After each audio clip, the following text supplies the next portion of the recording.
नमस्कार मित्रों, एक बार पुनः स्वागत है आपका हमारे YouTube channel study exam academy में। मैं एक बार पुनः आपके सामने उपस्थित हूँ। मैंने जैसा आपका साथ वादा किया था कि मैं अपने एक एक राज्य के बारे में आपको 10 से 15 क्वेश्चन जो भी बन सकते हैं, स्टैटिक जीके, करंट जीके या पॉलिटिकल साइंस, जो भी उनसे जुड़े हुए क्वेश्चन बन सकते हैं वो आपको मैं लाने की कोशिश करूँगा। चलिए दोस्तों, ये वीडियो आपके लिए बहुत इंपॉर्टेंट रहेगा राज्यवार। इसमें क्या होगा आपके साथ, जैसे अभी मैं उत्तर प्रदेश राज्य के बारे में आपको बताना चाहूंगा, तो यदि उत्तर प्रदेश के बारे में मैं बता रहा हूं तो उत्तर प्रदेश के 15 से 20 ऐसे क्वेश्चन जो आपके इंपॉर्टेंट है, आपके एग्जाम में आने की प्रबल संभावनाएं रखते हैं। चाहे कोई राजस्थान पुलिस की तैयारी कर रहा हो या कोई रेलवे की तैयारी कर रहा हो, ये भैया जो सीरीज रहेगी प्रत्येक राज्यवार, भैया बहुत इंपॉर्टेंट रहेगी आपके लिए। आप समझ नहीं पाओगे कि इससे आपको कितना हेल्प होगा, क्योंकि आप उत्तर प्रदेश के बारे में एक साथ जान पा रहे हैं। करंट जीके में क्या होता है कि आपको एक साथ मिलता है, जो एक साथ मिलता है वो ज्यादा याद होता है। मित्रों, आपको ये सीरीज कैसे लगेगी, आप वीडियो के बाद में अपने कमेंट बॉक्स में कमेंट जरूर करना, जिससे कि मेरे को पता चले क्या मैंने मेहनत की वो आपके लिए अच्छी है या नहीं। मेरे हिसाब से तो ये बहुत इंपॉर्टेंट कुछ अलग हो रहा है भैया। आज तक यूट्यूब चैनल पर ऐसे नहीं पढ़ाया जा रहा था, लेकिन हमारे यूट्यूब चैनल पर मैं ऐसा पढ़ाने की कोशिश कर रहा हूं आपको कि प्रत्येक राज्य के बारे में अलग अलग जानकारी आपको एक साथ मिलेगी। चलिए मित्रों, इसमें होगा क्या, जैसे 28 राज्य, तो 28 राज्य में से 10 से 12 ऐसे राज्य हैं जिनके बारे में मैं आपको बताना जरूर चाहूंगा। बाकी राज्य में एक एक दो दो क्वेश्चन बनेंगे, लेकिन उनकी राजधानी, राज्यपाल या कोई अलग वहां से क्वेश्चन वो एक साथ बता दूंगा आपको। लेकिन 10 से 12 ऐसे राज्य जो आपके लिए बहुत इंपॉर्टेंट रहेंगे। चलिए मित्रों, ये सेशन शुरू करता हूं। पहला क्वेश्चन अपने राज्य लिया है मैंने उत्तर प्रदेश। कौन सा राज्य लिया है? उत्तर प्रदेश। चलिए उत्तर प्रदेश के बारे में जानते हैं। प्रत्येक बात आपको अपने दिमाग में उतार लेनी है, चाहे कहीं भी उतार लेनी है, अपने नोटबुक में भी नोट करते रहना है इस बात को। चलिए, उत्तर प्रदेश की राजधानी है भैया लखनऊ। कौन सी है? लखनऊ। लखनऊ किस नदी के किनारे? क्वेश्चन स्टैटिक जीके में बनता है दोस्तों। लखनऊ गोमती नदी के किनारे। किस नदी के किनारे? गोमती नदी के किनारे। उम्मीद करता हूं एक ऐसा वीडियो बनाया जाएगा आपके लिए जिसमें प्रत्येक शहर किस नदी के किनारे, इससे जो भी इंपॉर्टेंट क्वेश्चन बनेंगे वो आपको मैं समझाने की जरूर कोशिश करूंगा, क्योंकि ज्यादातर क्वेश्चन ऐसे ही आते हैं, कुछ नदी के किनारे कौन सा शहर बसा हुआ है, जो इंपॉर्टेंट शहर रहेंगे। तो लखनऊ गोमती नदी के किनारे। वहां के मुख्यमंत्री कौन है भैया? योगी आदित्यनाथ। कौन है भैया? योगी आदित्यनाथ। वहां की वर्तमान राज्यपाल कौन है? आनंदीबेन पटेल। कौन है भैया? आनंदीबेन पटेल, जिन्हें वर्तमान में मध्य प्रदेश का भी अतिरिक्त प्रभार दिया गया है। मध्य प्रदेश का अतिरिक्त प्रभार क्यों दिया गया है जानते हैं? मध्य प्रदेश के राज्यपाल थे भैया लालजी टंडन, जिनका क्या हो चुका है? निधन हो चुका है। उनके निधन होने के कारण ही आनंदीबेन पटेल को मध्य प्रदेश का अतिरिक्त प्रभार दिया गया है। और ये जो अतिरिक्त प्रभार वाला जो प्रावधान है, ये कब किया गया था भैया? जो 1956 में राज्य पुनर्गठन आयोग बना, अधिनियम आया था, राज्य पुनर्गठन आयोग, उसमें कहा गया था कि पहले क्या होगा, आप ध्यान से समझे। पहले क्या होता था कि मूल संविधान में एक राज्य का राज्यपाल एक ही बन सकता था, ये हमारे मूल संविधान में था। लेकिन 7वें संविधान संशोधन के तहत यह कर दिया गया कि अब 2 या 2 से अधिक राज्यों का राज्यपाल भी एक राज्यपाल को या एक व्यक्ति को बनाया जा सकता है। किस संविधान संशोधन? 7वें संविधान संशोधन के तहत। चलिए मित्रों, अभी सीएचएसएल का पेपर हुआ था, एसएससी सीएचएसएल, इसमें सीधा सीधा पूछ लिया था कि कुशीनगर हवाई अड्डा कहां स्थित है, क्योंकि चर्चा में है, जो चर्चा में है वही हवाई अड्डा ला रहा हूं भैया। कुशीनगर, जेवर और श्री राम। ये श्री राम भैया अयोध्या में बनेगा। तो ये 3 हवाई अड्डे जरूर याद रखने, कुशीनगर, जेवर और श्री राम। ये तीनों के तीनों हवाई अड्डे कहां बनेंगे भैया? उत्तर प्रदेश में। ज्यादातर कुशीनगर का क्वेश्चन आ चुका है, तो जेवर का क्वेश्चन आने की प्रबल संभावना रहेगी। तो जेवर हवाई अड्डा भी कहां है भैया? ये भी उत्तर प्रदेश में है। चलिए, मैंने अभी करंट में हाल ही में क्वेश्चन बताया था आपको, सबसे बड़ी फिल्म सिटी भैया, भारत की सबसे बड़ी फिल्म सिटी कहां बनाई जाएगी भैया? गौतम बुद्ध नगर। कहां पे? नोएडा में बनाई जाएगी। पुनः बोल रहा हूं, स्थान, भारत की सबसे बड़ी फिल्म सिटी गौतम बुद्ध नगर, नोएडा, उत्तर प्रदेश में बनाई जाएगी। इस बात को नोट कर लेना, ये इंपॉर्टेंट है भैया। प्रत्येक बात इंपॉर्टेंट है आपके लिए। मैं कहता हूं ऐसा कोई एक क्वेश्चन नहीं रहेगा इस सेशन में कि आपके लिए इंपॉर्टेंट नहीं रहेगा। भारत का पहला गिद्ध संरक्षण केंद्र, दोस्तों इस क्वेश्चन को आप पाओगे कि अपने एग्जाम में आएगा? आप जब अचंभित हो जाओगे जब ये क्वेश्चन आएगा, क्योंकि बहुत इंपॉर्टेंट है। भारत का पहला गिद्ध संरक्षण केंद्र गोरखपुर यूपी में बनाया जा रहा है। पुनः बोल रहा हूं, भारत का पहला गिद्ध संरक्षण केंद्र गोरखपुर यूपी में बनाया जा रहा है। दोस्तों इस क्वेश्चन को नोट कर लेना, जब आपका क्वेश्चन आएगा तो मेरे को बता देना कि हाँ सर वो क्वेश्चन आ चुका है। चलिए मित्रों, नेक्स्ट क्वेश्चन है, मनरेगा के तहत सर्वाधिक रोजगार देने वाला राज्य कौन सा है भैया? उत्तर प्रदेश। मैंने कहा था कि लॉकडाउन से पहले मनरेगा के तहत सर्वाधिक रोजगार देने वाला राज्य कौन था भैया? राजस्थान था। मैं बोल रहा हूं किससे पहले, लॉकडाउन से पहले। इस लॉकडाउन के बाद मनरेगा के तहत सर्वाधिक रोजगार देने वाला राज्य कौन बन चुका है भैया? उत्तर प्रदेश बन चुका है। देखिए किसको पीछे छोड़ा है? राजस्थान को। इसके कारण राजस्थान पुलिस वाले सीधे सीधे क्वेश्चन छपेगा, मनरेगा के तहत सर्वाधिक रोजगार देने वाला राज्य कौन सा है? और ऑप्शन ए आपका राजस्थान ही रहेगा। लेकिन राजस्थान अब कौन से स्थान पर भैया? दूसरे स्थान पर। पहले स्थान पर कौन आ चुका है? उत्तर प्रदेश आ चुका है। चलिए नेक्स्ट क्वेश्चन है टीम 11। ये समझे क्या है? टीम 11 का गठन किस राज्य में किया गया? सीधा सीधा क्वेश्चन आएगा, टीम 11 का गठन किस राज्य में किया गया? तो उत्तर प्रदेश में। हुआ क्या था कि कोविड-19 के दौर में ऐसे 11 लोगों की एक टीम बनाई गई थी, जिसके हेड या अध्यक्ष कौन होते हैं? वहां के मुख्यमंत्री योगी आदित्यनाथ थे। कौन थे भैया अध्यक्ष या हेड? कौन थे? वहां के मुख्यमंत्री योगी आदित्यनाथ थे। तो आप तो याद रखें टीम 11 कहां गठित की गई थी? तो उत्तर प्रदेश में टीम 11 गठित की गई है। नेक्स्ट है ऑपरेशन दुराचारी। भैया इस क्वेश्चन को नोट कर ले, ऑपरेशन दुराचारी कहां चलाया गया? ऑपरेशन दुराचारी भैया उत्तर प्रदेश में चलाया गया। किससे संबंध है? जो भी व्यक्ति रेप करेगा, जो लड़की के साथ गलत करेगा, वो रेप करने वाले व्यक्ति की फोटो कहां पे लगाई जाएगी? चौराहे पर लगाई जाएगी। ये ऑपरेशन दुराचारी है। मैं तो कहता हूं चौराहे पर उसको फांसी पे ही लटका देना चाहिए। क्या फोटो? फांसी पे ही लटका देना चाहिए। बहुत गंदे व्यक्ति है, उनको समाज में रहने का कोई दायित्व नहीं है दोस्तों। लेकिन आप तो याद रखें ऑपरेशन दुराचारी उत्तर प्रदेश से संबंध है। याद रखेंगे प्रत्येक बात। ये सेशन बहुत इंपॉर्टेंट रहेगा भैया। मैं बोल रहा हूं आज तक यूट्यूब पर ऐसा कभी नहीं हुआ होगा। आपने देखा ही होगा कि कोई भी व्यक्ति राज्यवार करंट अफेयर्स नहीं पढ़ा पा रहा है। मैं पढ़ा रहा हूं भैया। ईज है भैया, ये ईद नहीं है, ईज। नोट कर लें इस क्वेश्चन को। ईज ऑफ डूइंग रिपोर्ट्स में भारत में दूसरा स्थान। भैया ईज ऑफ डूइंग रिपोर्ट में उत्तर प्रदेश ना इतना उछाल मारा है कि ईज ऑफ डूइंग में अब उत्तर प्रदेश कौन से स्थान पर आ चुका है? दूसरे स्थान पर आ चुका है भैया। तो पहले स्थान पर कौन है? आंध्र प्रदेश। कौन सा है भैया? आंध्र प्रदेश। अभी आपको क्या करना है? कमेंट बॉक्स में राजस्थान का स्थान बताना है, क्योंकि मैं बहुत बार बता चुका हूं राजस्थान का स्थान। जब राजस्थान में पढ़ाऊंगा तो मैं और बता दूंगा। लेकिन अभी आपको क्या करना है? वीडियो को पॉज करना है और उस राजस्थान का जो ईज ऑफ डूइंग में जो रिपोर्ट में स्थान है वो आपको कमेंट बॉक्स में कमेंट करना है। तो ईज ऑफ डूइंग रिपोर्ट में भारत का दूसरा राज्य या दूसरा स्थान किसे है? यूपी ने। बहुत उछाल मारा है, बहुत उछाल। पहला को स्थान उतना इंपॉर्टेंट नहीं है जितना दूसरा, क्योंकि उत्तर प्रदेश ने बहुत उछाल मार के ऊपर आया है। चलेगा। शेप सिटी कार्यक्रम। शेप सिटी कार्यक्रम कहां से प्रारंभ किया गया भैया? लखनऊ से। कहां से प्रारंभ किया गया? लखनऊ से शेप सिटी कार्यक्रम। भोग योजना भैया अभी हाल ही में पढ़ाई है मैंने। भोग योजना का संबंध किस राज्य से है? तो भैया उत्तर प्रदेश से। भोग योजना है क्या? इसमें क्या होगा? जो प्रसाद दिया जा रहा है मंदिर, मस्जिद या गुरुद्वारे में, जो प्रसाद दिया जा रहा है उसकी जांच होगी, उसकी इंक्वायरी की जाएगी कि क्या प्रसाद दिया जा रहा है जो सही है। यदि वो सही है तो उस दुकानदार को क्या दिया जाएगा? सर्टिफिकेट दिया जाएगा। उसके बाद वो प्रसाद बेचने में उसको कोई कठिनाई नहीं होगी। तो भोग परियोजना ये है। भोग की फुल फॉर्म जरूर लिखा आप। मैंने उस दिन भी बताई थी, आज भी बता रहा हूं। भोग की फुल फॉर्म लिखे, blissful hygienic offering of God. पुनः बोल रहा हूं, blissful hygienic offering of God.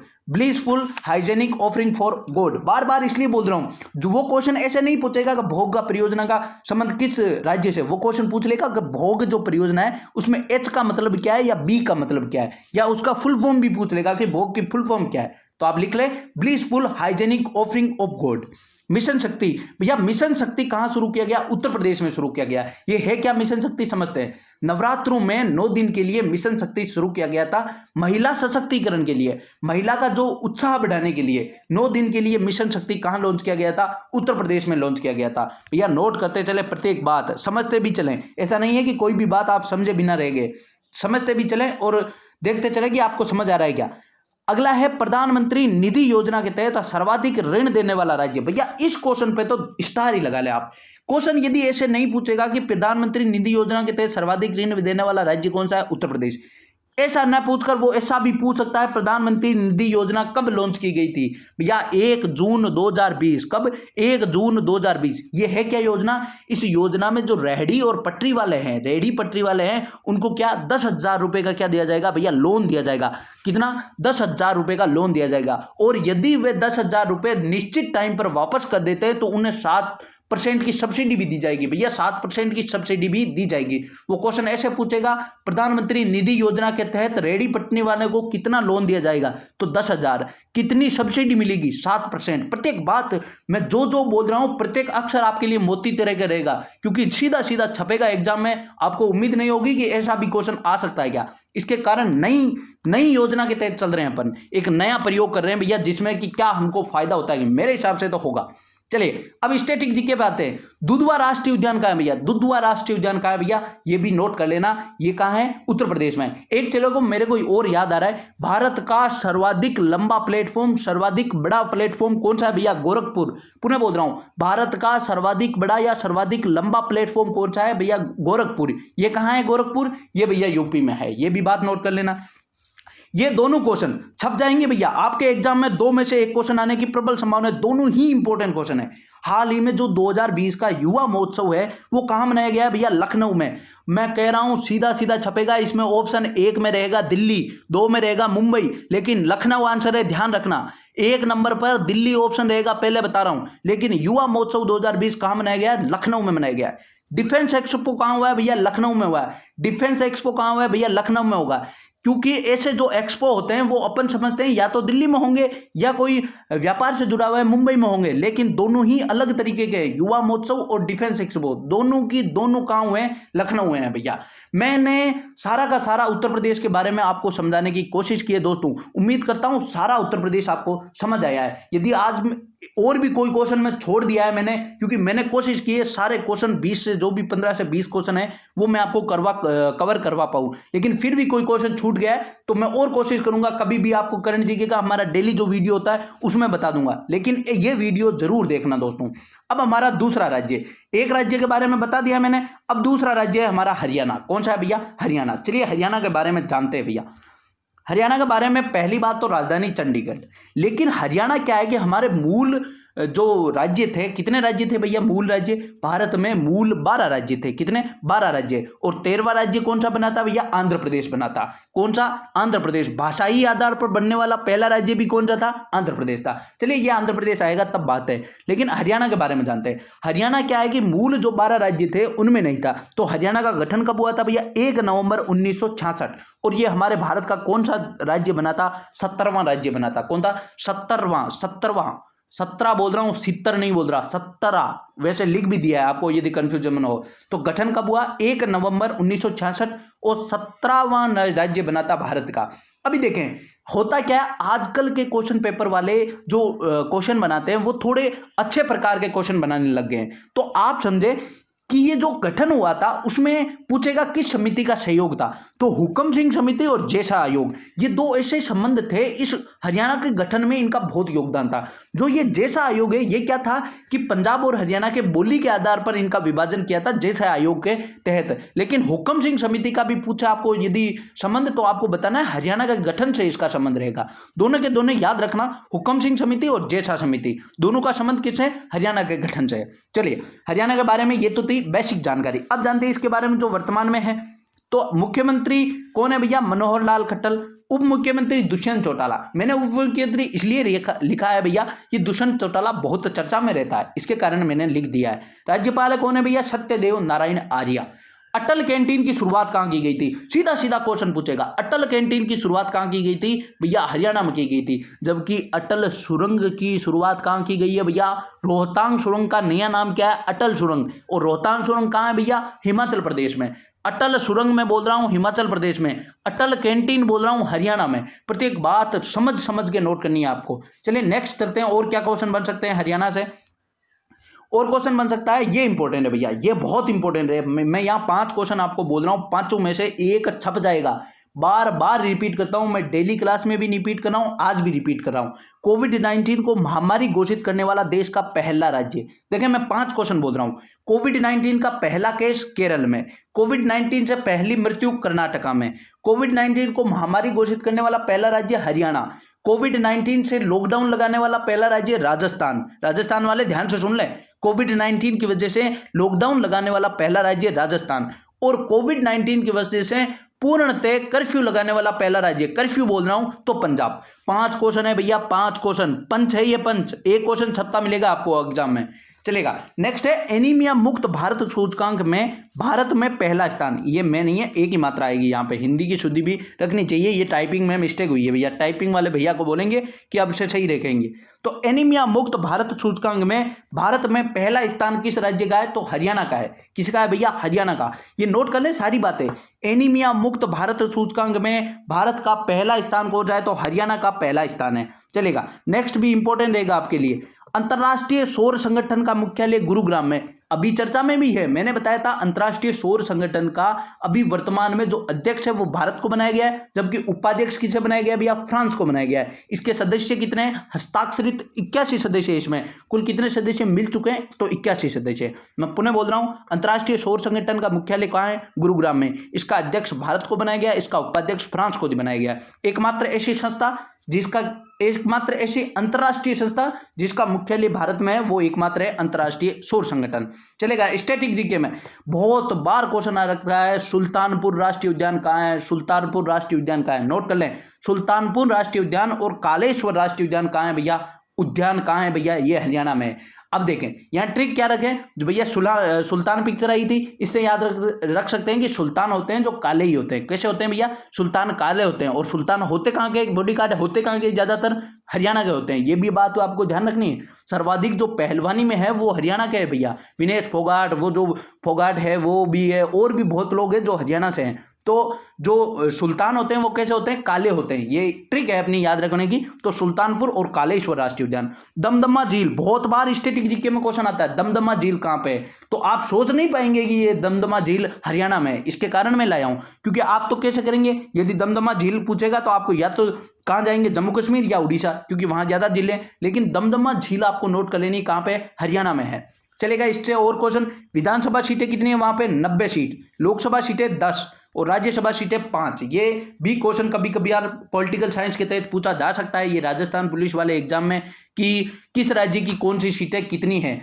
एक बार क्वेश्चन आया था जिसमें पूछा गया था निम्न में से किस राज्य में सर्वाधिक विधानसभा सीट थी, जबकि उसमें ऑप्शन ए में कौन सा नहीं था? यूपी नहीं था। आपको 2-3 उपकर के स्थान याद रखने चाहिए कि सर्वाधिक विधानसभा सीटें कहां पे है। ये भी याद रखना चाहिए, सबसे कम विधानसभा सीटें का क्वेश्चन कम पूछा जाता है, क्योंकि सबसे कम बहुत जगह हैं, इसके कारण आपके लिए पूछना ज्यादा इंपॉर्टेंट नहीं है, लेकिन सर्वाधिक का पूछा जा सकता है। चलिए दोस्तों, आज मैंने 2 राज्य आपको समझाने की कोशिश की है, हरियाणा और उत्तर प्रदेश। आपको करना क्या है, इस वीडियो को देखना है। यदि आपको अच्छा लगा तो एक कमेंट बॉक्स में कमेंट कर देना है कि हाँ हमें अच्छा लगा, ये सीरीज चाहिए या नहीं चाहिए। जो भी आपको इसमें कोई भैया सुधार करना है या आपको अच्छा है, मैं जो करवाने की कोशिश कर रहा हूँ वो बेटर है, तो भी मैं करवाऊंगा।